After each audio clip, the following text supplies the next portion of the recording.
Constitution, and this is where I started. We have a Constitution in Section 2, which are the fundamental freedoms sections that guarantee, it's a freedom. This is what you get if you're a Canadian. And it says, everyone has the following fundamental freedoms. This is Section 2. A, freedom of conscience and religion.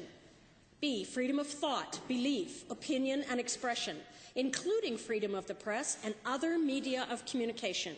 C, freedom of peaceful assembly. And D, freedom of association. This is what our charter guarantees us as citizens. As anyone who's in, you don't even have to be a citizen. You just have to be walking around in this country, and you get the freedom of association. So this government wants to take that freedom of association away. They want to put a blanket on it. They want to make it go away. They don't want to be able to, they don't want to allow workers to associate for the purpose of collective bargaining. And the courts have ruled repeatedly, and I mean, the most recent one was the November 15th ruling on with the Information and Privacy Commissioner of Alberta and the United Food and Commercial Workers. But they ruled very clearly that you have a freedom of association. You don't have to earn it. You don't have to buy it. You don't have to grow into it or age into it. You have it. In this country, you associate with anyone you want. And if you want to associate with a union and you want to do that, go ahead. And part of being in a union is collective bargaining. That's how it works. It is meaningless to talk about the ability to have that freedom of association and peaceful assembly without adding into that and working with it collective bargaining. That's what the courts say about freedom of association and collective bargaining. So we have a government that is trying to quash that freedom of association, and more than that, punish people for it. So here's another note.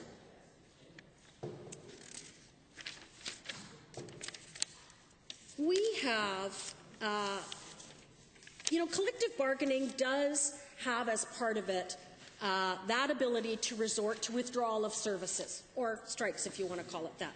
Now, these are not done for fun, as I said.